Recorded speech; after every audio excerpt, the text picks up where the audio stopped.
Assalamualaikum warahmatullahi wabarakatuh. Perkenalkan, saya Alia Rahmadani Broginting dengan NIM 0101233143. Pada kesempatan kali ini, saya akan menyampaikan hasil resume saya tentang kajian hadis dalam studi Islam.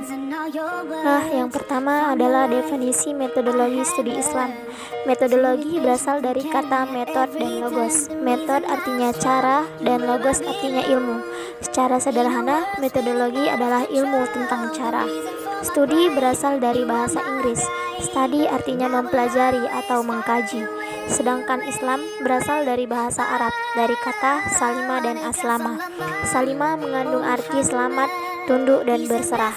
Jadi, metodologi studi Islam adalah prosedur yang dijalani secara ilmiah, cepat, tepat dalam mempelajari Islam secara luas dalam berbagai aspek, baik dari segi sumber ajaran ataupun sejarahnya. Yang kedua, definisi hadis. Hadis menurut bahasa berasal dari bahasa Arab. Hadis sendiri memiliki akar kata dari kata kerja, yaitu haddasa, berarti menceritakan atau mengabarkan. Namun, menurut istilah syara' atau hukum Islam, hadis adalah aqwaluhu sallallahu alaihi wasallam wa af'aluhu wa ahwaluhu. Segala perkataan, perbuatan, keadaan atau perilaku Nabi Muhammad sallallahu alaihi wasallam.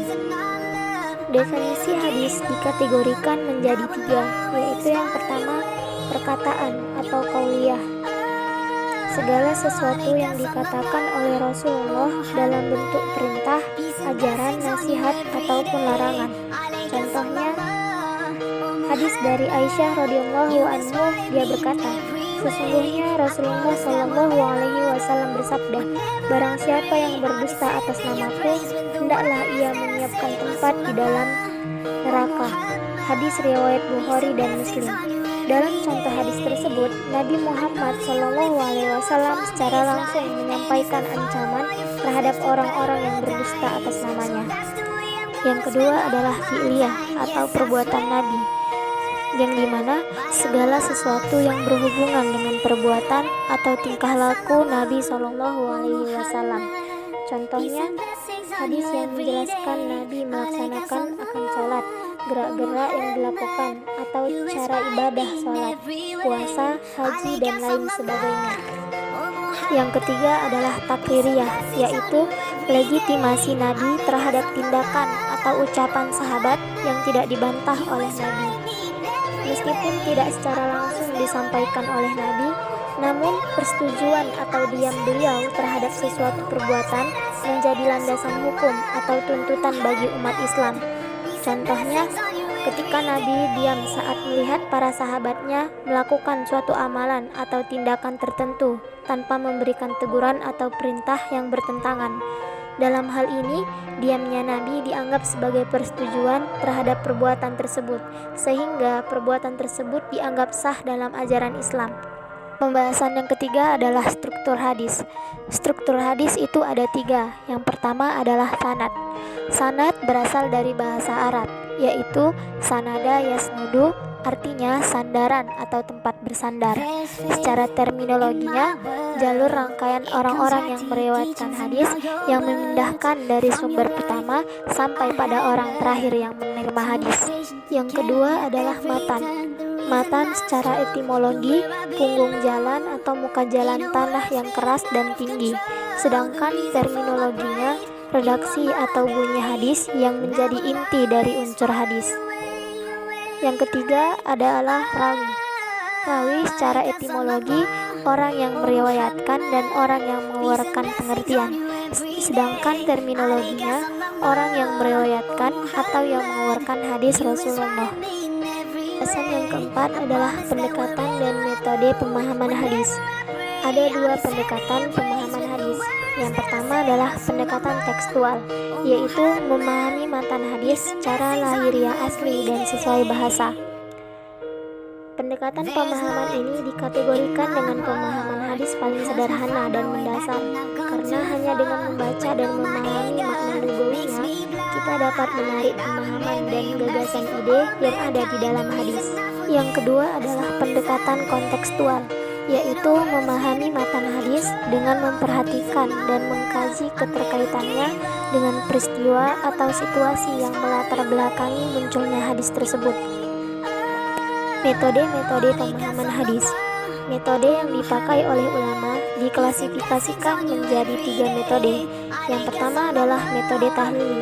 Metode tahlili adalah menjelaskan hadis Nabi dan memaparkan segala aspek yang terkandung dalam hadis tersebut, serta menerangkan makna-makna yang tercangkup di dalamnya, sesuai dengan kecenderungan dan keahlian pensyarah dalam menyajikan penjelasan. Yang kedua adalah metode ijmali. Metode ijmali adalah menjelaskan atau menerangkan hadis-hadis sesuai dengan urutan secara ringkas, tapi dapat mempresentasikan literal hadis dengan bahasa yang mudah dimengerti dan gampang dipahami. Dan yang ketiga adalah metode muqarrin. Memahami hadis dengan cara memastikan hadis yang memiliki redaksi yang sama atau mirip dalam kasus yang sama, atau memiliki redaksi yang berbeda dalam kasus yang sama, lalu membandingkan sebagian pendapat ulama syarah dalam mensyarah hadis. Pembahasan yang terakhir adalah kedudukan dan fungsi hadis. Kedudukan hadis adalah untuk memperjelas atau memperluas hukum dalam Al-Quran, atau menetapkan sendiri hukum Al-Quran di luar apa yang ditunjukkan Allah dalam Al-Quran. Untuk mengetahui sejauh mana kedudukan hadis sebagai sumber hukum Islam dapat dilihat dari dalil berikut ini. Dalil Al-Quran. Dalam Quran surah Al-Hasyr ayat 7, yang artinya, apa yang diberikan Rasul kepadamu, maka terimalah, dan apa yang dilarang bagimu, maka tinggalkanlah, dan bertakwalah kepada Allah. Sungguh Allah sangat keras hukumannya. Ayat di atas menunjukkan betapa pentingnya kedudukan penetapan kewajiban taat terhadap semua yang disampaikan oleh Rasulullah. Yang kedua adalah dalil hadis, yang artinya, aku telah tinggalkan kepada kamu 2 perkara. Kamu tidak akan sesat selama berpegang teguh kepada keduanya, yaitu kitab Allah dan sunnah Rasulnya. Dari hadis tersebut menunjukkan kepada kita bahwa berpegang teguh kepada hadis, menjadikan hadis sebagai pegangan dan pedoman hidup itu adalah wajib, sebagaimana wajibnya berpegang teguh kepada Al-Quran. Fungsi hadis. Ulama Atsar menetapkan 4 macam fungsi hadis, yaitu yang pertama adalah bayan at-takrir. Bayan at-takrir disebut juga dengan bayan at-ta'kid dan bayan al-isbat. Maksudnya menetapkan dan memperkuat apa yang telah ditetapkan di dalam Al-Quran. Fungsi yang kedua adalah bayan at-tafsir. Bayan at-tafsir memberikan rincian dan tafsiran terhadap ayat-ayat Al-Quran yang masih mujmal, memberikan persyaratan ayat-ayat Al-Quran yang masih mutlak, dan memberikan penentuan khusus ayat-ayat Al-Quran yang masih umum. Fungsi yang ketiga adalah bayan at-tasri. Bayan at-tasri adalah mewujudkan suatu hukum atau ajaran-ajaran yang tidak didapati dalam Al-Quran. Bayan ini disebut juga dengan bayan jaid ala Alkitab Al-Karim. Yang terakhir adalah bayan an-nasakh. Bayan an-nasakh adalah adanya dalil syara' yang dapat menghapuskan ketentuan yang telah ada karena datangnya dalil berikutnya.